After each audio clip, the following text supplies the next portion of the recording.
Hey everyone! In this video we're going to be installing an anti-sag gate kit to try to fix this gate. So I don't think this was meant to be a gate. I think this was just a fence that somebody cut off. But any case, you can see here a lot of trouble at the bottom left-hand corner, getting stuck on the rocks. You can see they've already cut those boards a lot shorter than the other ones, and compared to that horizontal line, the boards are just not holding up.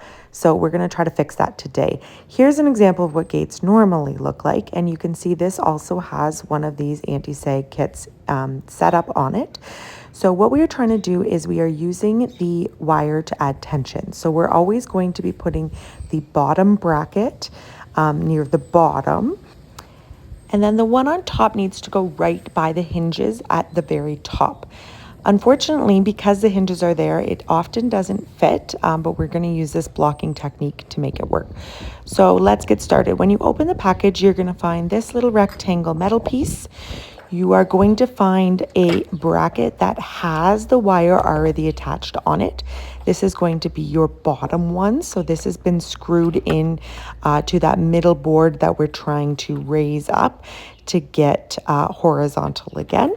That's the one that has the wire already attached. And then there's going to be one that has nothing attached to it. And then this little screw clip. Always make sure you get the hook in before you screw it onto anything, because as you can see now it is held in place. And I've just screwed it onto that block. And then we're going to go ahead and get that block into place. We're doing the blocking because, again, the hinge itself is in the way of us putting it on the board. And again, just keeping track of where the tension is going to be downwards to get this screwed tight.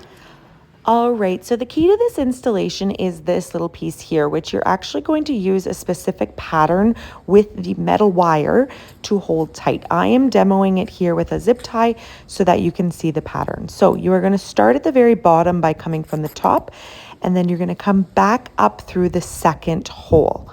You're going to do that to start. Then you're going to go all the way around the top and through the loop that you're trying to attach it to, back down to the lowest of the two holes that are left. And then you're going to go back through. All right. When you do this pattern with the metal wire, all of the friction is actually going to completely hold this into place. So you don't need clamps. You don't need wire cutters. You don't need anything else. So again, bottom from the front, back up, around, and through. And you're going to see us do it with the wire here now.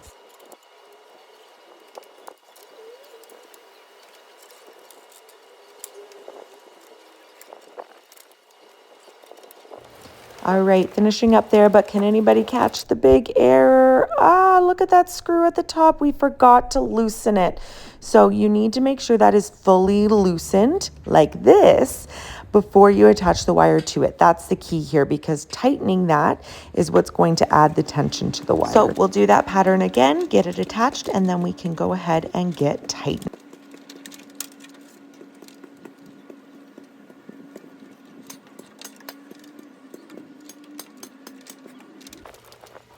All right, so you can see our beautiful pattern, and then we're going to go ahead and start tightening. You're simply turning it to the right, and you need to hold the bottom still so that both bolts are tightening, which is adding tension to the line. I apologize for the angle on this one, but I'm actually just using a drill bit. The instructions always say to use pliers, but I find them really finicky, and I just like something narrow that I can stick between the two and twist. This does take time. You just got to be patient and continue along until you get it nice and tight. And that's it. Look at that door swing so much better now. That wire is adding tension and holding everything up. Please make sure to hit that subscribe button and the thumbs up, and we'll see you in the next video.